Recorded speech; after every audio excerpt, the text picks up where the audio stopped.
We're here to bring a new type of news show. New insights, new styles, and new topics every day. We are News Generation. Bringing news just for you. It's Friday, April 3rd here in Seoul. I'm Isujin, and this is News Generation. Joining us today is Cheska. Happy Friday, everyone! Happy Friday! It's finally Friday. And also Moonji's with us. My pleasure. And both are here to speak on behalf of people in their 20s and 30s. So we finally made it to the end of the work week, and it's also the very first week of April, which means one thing here in Korea. Cherry blossom season is officially underway. And with that comes picture-perfect moments everywhere you look. So, Cheska, do you use editing apps when you take photos? I love how you started with like picture-perfect moments, and then we talk about photo apps. So I actually and purposely don't use the app, and I brought an example which I will illustrate a little bit later on why I don't use it. You're stronger than me, for one. Because almost, I think, 10 years ago, I did use it, and then I started to realize that my perception of how I saw myself started to become extremely skewed, and I didn't like that. But for today's episode, I have brought back my 10-year-old photo editing app, and I brought a very heavily edited photo, and as you can see, it's the before and after. And I think once you... Wow. I know, by the way, I went all max on the editing. Okay. Yeah. You have to understand that this is not how I see myself.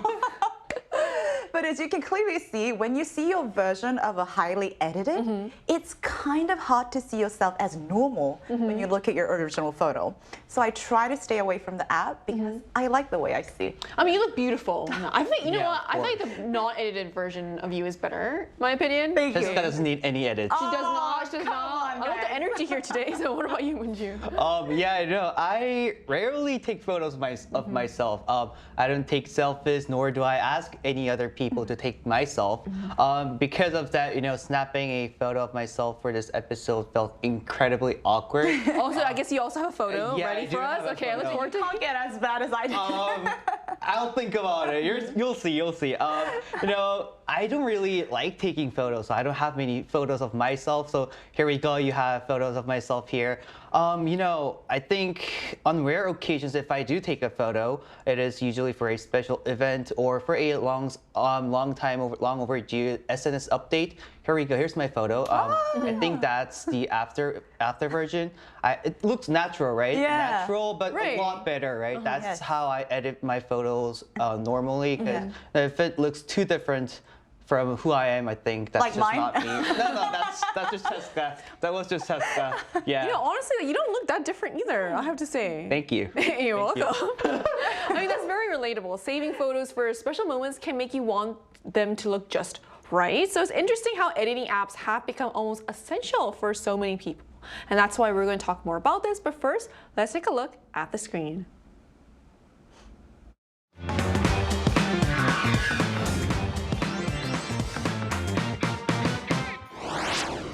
Unrealistic beauty standards have existed for as long as we can remember, but digital technology has taken them to a whole new level. Photo editing is now so commonplace that altering one's appearance has become almost second nature. Today on News Generation, we take a closer look at the rise of so-called digital plastic surgery among young people, why appearance-related pressure is intensifying, and how to use editing apps in a healthy and balanced way. As we just saw in the video, digital tools are reshaping not just our photos, but how we see ourselves. And this trend is spreading fast among the younger generations online. So what exactly is the digital plastic surgery trend that's going along? Yeah, so this was something very new to me, but I believe not completely uncommon. So among younger generations today, particularly girls or women in their teens and 20s, there's a growing trend of curating a very highly edited versions of themselves through filters and retouching apps. As you saw from my examples, these tools can detect facial and body features and subtly, or sometimes not so subtly, reshape them from, let's say, making the eyes bigger or faces a lot slimmer, to even shaping the body to like longer legs, and it's only a tap away. And there are even AI filters that put on a makeup for you. So in many ways, it's treated almost like a game for some people, much like, you know how we used to have a wave of like Ghibli style profile photos that people used to make? But I think beneath that playfulness, there's something more that we need to uncover, and that is layered. And it's almost a quiet shift in how identity is being designed and displayed in a digital world. And the question is no longer just who we are, but how we actually choose to edit and try to convince ourselves or the world that this is our version of reality that we want to see. Right, so what may seem like harmless fun can actually shape how people present and even perceive themselves. But as this trend grows, so do concerns around its impact. So some say it's just for fun, but why are some concerns growing around this? Yeah, you know, while it's fine to use these apps out of pure curiosity or relying on them too heavily goes beyond, just looks, it becomes an issue of self-perception and how you accept yourself. In fact, a slang term roughly translating into appearance anxiety is currently trending among teens, describing a state of extreme obsession and psychological pressure regarding one's looks. There's even a newly coined word called 얼태기, or face slump, which combines Korean terms for 얼굴 and 권태기. If you translate that 권태기 into English, it's going to be like itch or like loss of spark, I guess. This phenomenon is actively fueling excessive beauty standards and lookism. So many people actually report being shocked by their unedited faces on a standard phone camera, feeling a severe disconnect between the filtered version and the reality. Because of this, we are now seeing TikTok filters specifically labeled, use this when appearance anxiety has happened to you. So these filters intentionally distort your features, like making your eyes a lot smaller than it is actually, and then reverting them back to the normal, acting as a quick way to artificially boost your self-esteem and your actual face. That is very interesting. So you're actually converting the photo to a quote-unquote lesser version of your reality, so that gap actually makes you realize... It kind of boosts your self-esteem. Like, I look pretty good. And I can imagine, when you see how there's so many edits that you can do. You mentioned some of the edits that are possible. You can change your body shape. Yes. And then you look at the mirror and you're like, oh my gosh, I really don't look like that. Yes. And then I feel like that will cause more anxiety, which is kind of relatable. And that's quite concerning, especially with terms like appearance anxiety becoming so normalized among teens. And it really shows how blurred the line has become between filtered images and reality. And that's why we also want to hear directly from our viewers. So we ran a poll on the Arirang News YouTube channel asking, what are your thoughts about face editing applications? And here's what the results showed. Majority of 55% said there was too much of a gap between edited image and reality, raising concerns about authenticity. Meanwhile, 24% viewed these apps positively, saying they help improve flaws without the need for surgery. The remaining 21% expressed neutral views, suggesting a more balanced or undecided perspective on their use. So the results are quite telling. While some see these apps as a harmless confidence booster, the majority are clearly uneasy about how far they distort reality. And it really highlights that people are becoming more aware of the downsides, even as the apps themselves grow more popular. So then what are some real life consequences of these heavily edited images? I think there is a lot because in reality, quote, we have to live in the reality, right? So it's quite sad and ironically funny whenever I see those public announcements on, let's say, we do not accept heavily edited photos Right, on that's our so public true. documents. I've seen them at airports. I've seen them at like city centers and DMV. So real life consequences could include any incidents where we have to present our photos and then actually be present in Right. reality because there's that gap. Even I would say something in like dating. But beyond these moments, I think the deeper impact is actually psychological, which does impact our reality. So when we're constantly exposed to edited images of us and others, our brains can start to internalize those altered proportions and features as a kind of, quote, new normal. And over time, I think they can unconsciously reshape our sense of reality when natural human faces feel unfamiliar and even awkward. And it's almost like believing these game-like visuals as the reality version. So it's not just about beauty anymore. I think it's about how we perceive what is real and the choices and the judgment we would make after being exposed too much to those images like we talked about. And the example of what you gave about how it's like there's signs at airports saying make sure you don't, so shows how commonplace it has become. Yeah. And also like, you mentioned dating as well. And I have friends that have told me that when they receive photos of who they're going to meet on this date, they go to that restaurant. It's hard for them to find that person because of how heavily these photos Excuse me? are being edited. I don't know if you've experienced this, Minju, but yeah, do you have anything to add to this? Yeah, I do. You know, as we all know here in South Korea, we still are required to attach a personal photo in the applications, right? Yes. And more often than not, many people do some editing on those photos, so it's kind of mandatory for us to also do it in order to be compared with others, Right. However, you know, these editing programs have evolved to the point where they can alter videos incredibly naturally as well. So they can adjust your body shape, change your hairstyle, retouch your makeup, and do almost anything else you need on those videos. And if you look at the before and after comparison, it is sometimes very shocking to see how little the edited version resembles yourself. You know, I've actually experienced this a while ago, and I requested the edits for my video. Oh. I took a look at it. It was very hard for me to find myself in those videos. It was so different.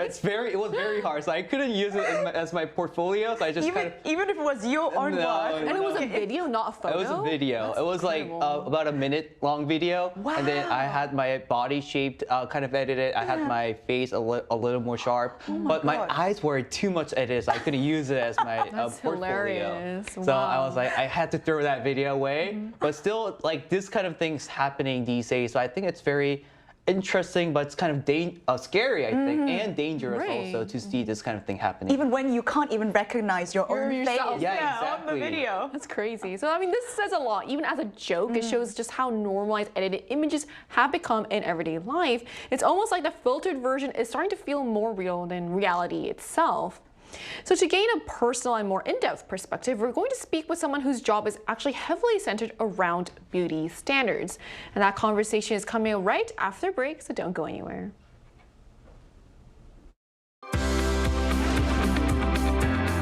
NewsGen wants to hear from you. Go to YouTube and search out channel Arirang News. Click Posts and cast your vote in the poll. Make a new type of news with us. Joining us today is Elena, a model from Turkey. So hello, thank you so much for connecting with us today. Hi, hello. Hello. So, Elena, do young people in Turkey use editing apps often as well? I would say we use it in a way that's more natural. So editing for us will be more the lighting, the vibe, or like to match the aesthetic of your social media. That will be more of the editing we do, or like skin editing.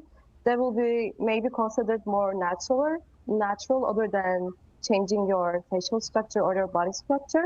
But yeah, definitely, I feel like these days, the younger generation, everyone around me, they've been using editing apps a lot. Like I see and I hear a lot of people using it. So in today's episode, we kind of talked about many reasons why people would actually choose to use these apps. In your opinion, why do you think people choose to use the photo editing app tools? I think it's just about social media these days. You know, you see a lot of people and their polished images. You see everyone looking perfect, but you don't know how they got to where they are now. You don't know why, if it's the plastic surgery or like a beauty procedure they got. you see these people looking perfect and you also want to appear perfect. You just wanted to fit in. I think it's just about feeling fit in and then trying to match the beauty standards of the world right now. So I do understand why people will feel the pressure to fit in because they just want to look like someone they see on social media. So I guess that will be the reason. Yeah, I see, and I agree with you. Our last question for you today is, how do you feel about the heavily edited photos as a model? So this is kind of, I would say sometimes I'm okay with it, but it depends on the editing. Obviously, if it's too much where I cannot recognize myself, that's not good. But sometimes, if it's the simple skin editing or like the lighting and stuff, I'm totally okay with that. But sometimes, as a model, I would do a photo shoot and I will receive the photos and I don't look like myself.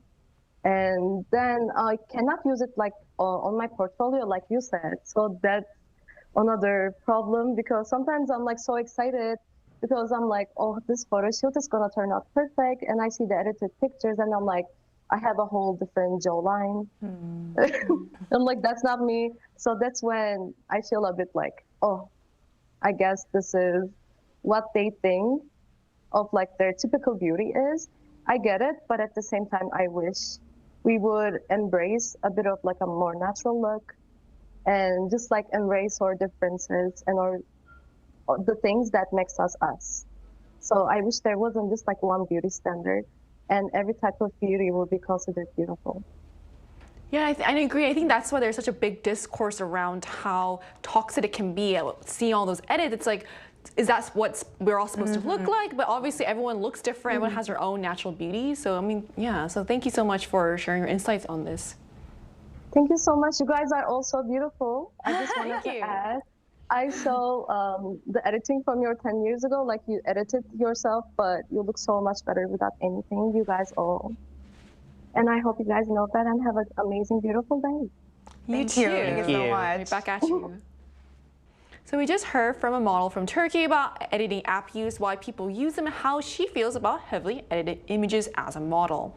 So it shows this isn't just a local trend, but something happening globally. So why is the obsession with appearance becoming more and more intense, Jessica? And I think a big part of it comes from the overuse of social media. And I want to be very careful here because I'm not trying to make anything an evil or bad tool, but it is more that in the previous time, we would see people in real life context, like we would meet them in person.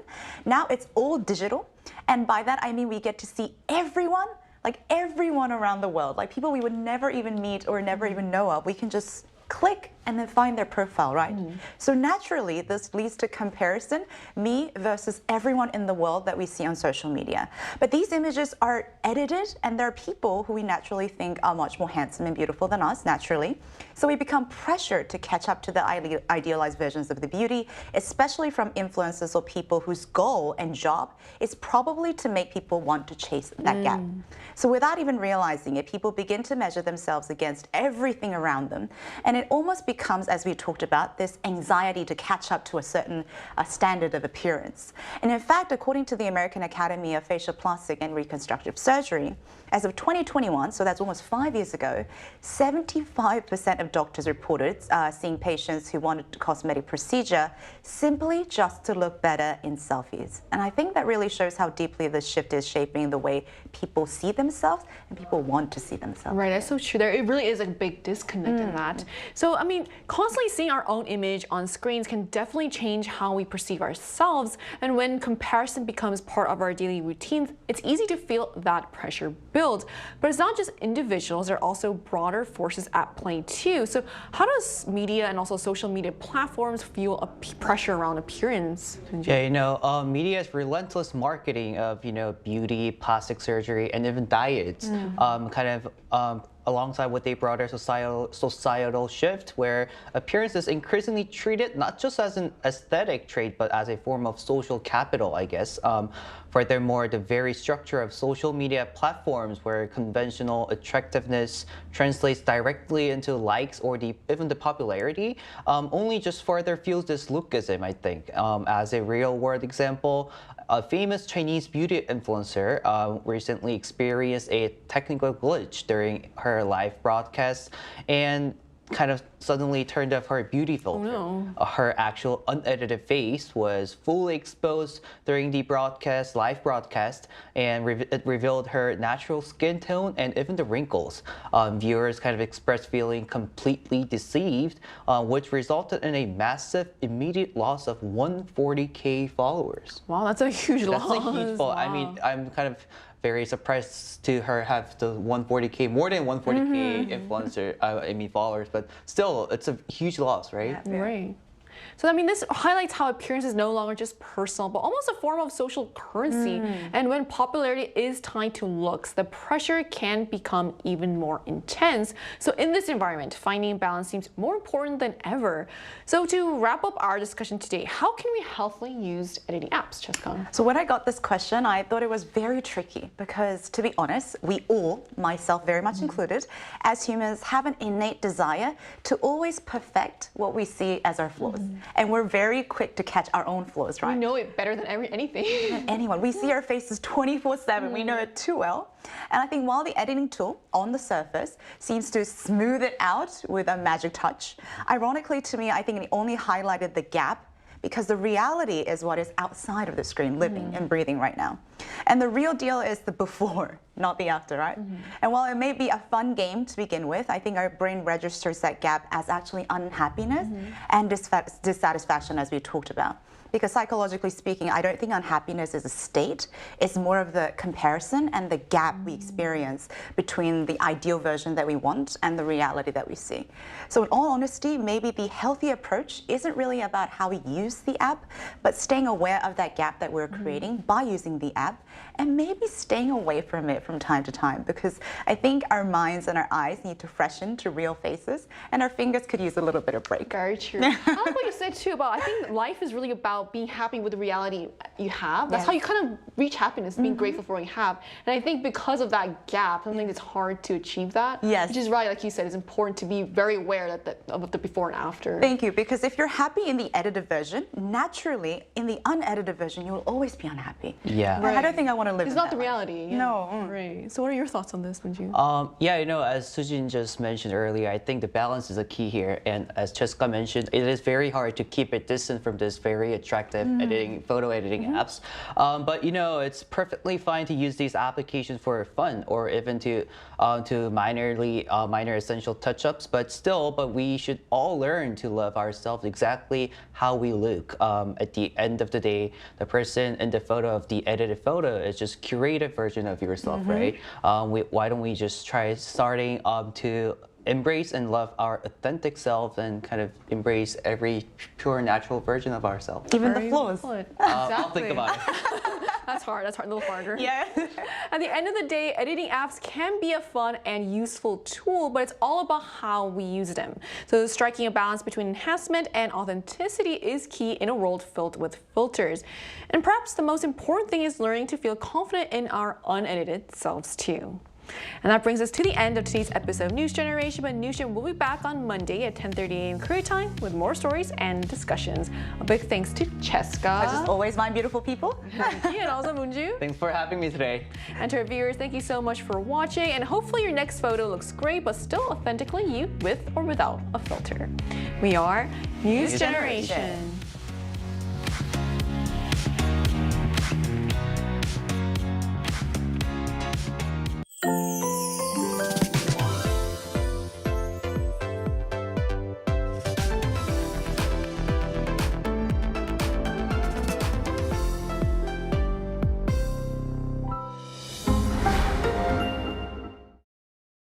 The IFLA World Library and Information Congress 2026 is coming to Busan.